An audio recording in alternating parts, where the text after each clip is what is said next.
Hi friends, welcome to akshay.com. இன்றைக்கி இந்த வீடியோவில் ரொம்ப சிம்பிளாக செய்யக்கூடிய ஒரு காரசாரமான டிஃப்ரெண்ட்டான ஒரு சைட் டிஷ் ரெசிபி.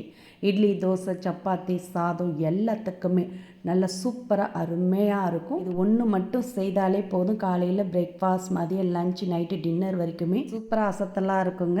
இப்போ அதுக்கு சின்ன மிக்சர் ஜார் எடுத்துக்கோங்க. அதில் 2 பெரிய சைஸ் வெங்காயத்தை கட் பண்ணி சேர்த்துட்டு 4 பச்சை மிளகா, ஒரு 5-6 பூண்டு, கூடவே தோல் சீவின இஞ்சி துண்டு சேர்த்து தண்ணிலாம் சேர்க்காமல் கொரகொரப்பாக அரைச்சி எடுத்துகிட்டு வந்துடுங்க. இந்த அளவுக்கு கொரகொரப்பாக இருக்கணும். இதை அப்படியே ஒரு பவுலில் மாற்றி எடுத்து வச்சுக்கோங்க. இது மாதிரி மிக்சிங் பவுலில் மாற்றி எடுத்து வச்சுட்டு இப்போ அதே மிக்சர் ஜாரில் 2 பெரிய சைஸ் பழுத்த தக்காளியை கட் பண்ணி சேர்த்துக்கங்க. சேர்த்து தண்ணிலாம் சேர்க்காமல் நல்லா மையாக அரைச்சி எடுத்துகிட்டு வந்துடுங்க. இது அப்படியே இருக்கட்டும். இப்போ இன்னொரு மிக்சிங் பவுல் எடுத்துக்கங்க. அதில் 1 கப் அளவுக்கு கடலை மாவு, நான் ஒரு 150 கிராம் அளவுக்கு கடலை மாவு சேர்த்துருக்கேன். இதோட 1/2 டீஸ்பூன் மிளகாய்த்தூள், தனி மிளகாய்த்தூள் தாங்க சேர்த்துருக்கேன். கூடவே 1/2 டீஸ்பூன் கரம் மசாலா பொடி, 1/2 டீஸ்பூன் அளவுக்கு உப்பு சேர்த்துட்டு இதோட நம்ம அரைச்சி எடுத்து வச்சுருந்த இஞ்சி, பூண்டு, வெங்காயம் இதுலேருந்து ஒரு 2 டேபிள் ஸ்பூன் அளவுக்கு எடுத்து சேர்த்துட்டு கூடவே ஃப்ரெஷ்ஷான மல்லித்தழையும் கட் பண்ணி சேர்த்துக்கங்க. சேர்த்துட்டு எந்த கப்பில் கடலை மாவு எடுத்திங்களோ அதே கப்பில் 1 கப் அளவுக்கு தண்ணீர் ஊற்றி கட்டிகள் இல்லாமல் இது மாதிரி விஸ்கால கலந்திங்கன்னா ஈஸியாக இருக்கும். ரொம்ப திக்காகவும் ரொம்ப தண்ணியாகவும் இல்லாமல் இந்த மாதிரி பதத்துக்கு கலந்து எடுத்துக்கங்க. இப்போ இதில் கரண்டி எடுத்து போட்டு நல்லா கலந்துட்டு இதை அப்படியே தோசை தவாவில் சுட்டு எடுத்துக்கலாம். அதுக்கு தவாவை சூடு பண்ணியிருக்கேன். அதில் கொஞ்சமாக எண்ணெய் தடவிக்குங்க.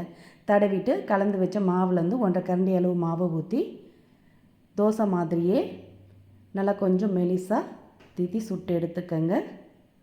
ரொம்ப தடிமனாக இல்லாமல் இது மாதிரி கொஞ்சம் மெலிசாவே சுட்டு எடுத்து ஒரு சைடு வெந்ததும் திருப்பி போட வேண்டியதில்லை. இதை அப்படியே மேலேருந்து அப்படியே மடித்து விட்டு எடுத்துகிட்டு வந்துடுங்க.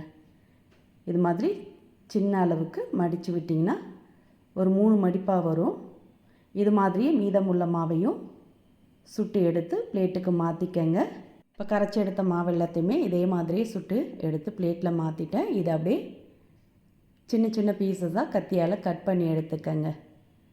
ரொம்ப பெருசாகவும் இல்லாமல் ரொம்ப சிறுசாகவும் இல்லாமல் ஒரு 1/2 இன்ச் கேப்பு விட்டு இது மாதிரி சின்ன சின்னதாக கட் பண்ணிக்கங்க.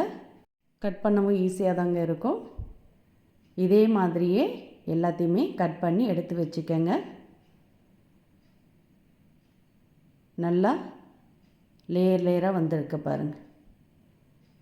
நீங்கள் திருப்பி போடாமல் அப்படியே மடிச்சிங்கன்னா ஒன்றோடு ஒன்று ஒட்டிக்கும், பிரிஞ்சு வராது. எல்லாத்தையுமே இதே மாதிரி கட் பண்ணி எடுத்து வச்சுட்டேன். இப்போ தாளிக்கிறதுக்கு வானலை சூடு பண்ணிக்கலாம். அதில் 2 டேபிள் ஸ்பூன் அளவுக்கு சமையல் எண்ணெய் ஊற்றிக்கங்க. எண்ணெய் சூடானதும் 2 பிரிஞ்சலை, 2 சின்ன துண்டு பட்டை, ஒரு அன்னாச்சி மூக்கு, 4 கிராம்பு, கூடவே கல்பாசி கொஞ்சம் சேர்த்து எல்லாம் நல்லா பொரிஞ்சதும் இதோட 1/2 டீஸ்பூன் சோம்பு, 1/2 டீஸ்பூன் ஜீரகம் சேர்த்துட்டு இது கூடவே நம்ம அரைச்சி எடுத்து வச்சுருந்தோம்ல வெங்காயம், பூண்டு, இஞ்சி விழுது அதை அப்படியே சேர்த்துக்கங்க. சேர்த்து அதோட பச்சை வாசனை போகிற அளவுக்கு எண்ணெயில் வதக்கிக்கங்க. இது மாதிரி ஓரளவுக்கு வதங்கி வந்ததும் இதோட 1 டீஸ்பூன் மிளகாய்த்தூள், 1 டீஸ்பூன் மல்லித்தூள், கூடவே 1/2 டீஸ்பூன் கரம் மசாலா பொடி, 1/4 டீஸ்பூன் மஞ்சத்தூள் சேர்த்துட்டு 1 டீஸ்பூன் அளவுக்கு உப்பு சேர்த்துக்கங்க. இந்த கிரேவிக்கு தேவையான அளவு உப்பை இப்போயே சேர்த்துடுங்க. பத்தாட்டி பிறகு சேர்த்துக்கலாம். இப்போ மசாலாவெல்லாம் சேர்த்து நல்லா கலந்துக்கங்க. கலந்த பிறகு இதோட அரைச்சி எடுத்து வச்சுருந்த தக்காளி விழுதை சேர்த்துக்கங்க. 2 பெரிய சைஸ் தக்காளியை அரைச்சி சேர்த்துருக்கேன். சின்ன தக்காளியாக இருந்ததுன்னா 3 தக்காளி கிட்ட கட் பண்ணி சேர்த்து அரைச்சி இது மாதிரி விழுதாவே சேர்த்து நல்லா கொஞ்சம் பச்சை வாசனை போகிற அளவுக்கு கலந்துக்கங்க. நம்ம எல்லாமே அப்படியே தான் அரைச்சிருக்கோம். அதனால் சேர்த்து நல்லா ஒரு முறை கலந்துட்டு அப்படியே மூடி வச்சுடுங்க. ஒரு 2 நிமிஷம் குக் ஆகட்டும். மசாலாவோட பச்சை வாசனைலாம் போய் எண்ணெய் நல்லா பிரிஞ்சு வந்திருக்கு பாருங்கள். இப்போ நல்லா ஒரு முறை கலந்துட்டு இந்த கிரேவிக்கு தேவையான அளவு தண்ணீர் சேர்த்துக்கலாம். நான் 1.5 கப் அளவுக்கு தண்ணீர் ஊற்றியிருக்கேன். உங்களுக்கு எந்த அளவுக்கு கிரேவி திக்காவோ தண்ணியாவோ வேணுமோ அந்த அளவுக்கு பார்த்து 2 கப் அளவுக்கு தண்ணீர் கூட சேர்த்துக்கலாங்க.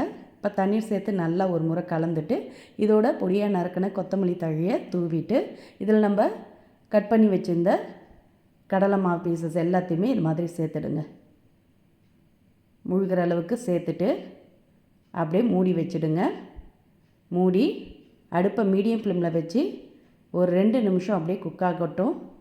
மசாலா காரம் எல்லாமே உள்ளே இறங்கி காரசாரமாக சூப்பராக இருக்கும். அப்படியே மூடி வச்சுடுங்க. இப்போ சரியாக 2 நிமிஷம் ஆன பிறகு திறக்கிறேன். நல்ல கமகமன் வீடே மணக்க சுவையான அருமையான சைடிஷ் ரெடியாக எடுத்துங்க. கறி குழம்பு சாப்பிட்ற மாதிரியே இருக்கும். அசைவ சுவையில் சைவ கறி குழம்பு. இந்த புரட்டாசி மாதத்தில் என்ன குழம்பு செய்யறதுன்னு ஒரே குழப்பமாக இருந்ததுன்னா இது மாதிரி புதுசாக டிஃப்ரெண்ட்டாக ட்ரை பண்ணி பாருங்கள். இதை நீங்கள் காலையில் செஞ்சிட்டிங்கன்னா போதும்.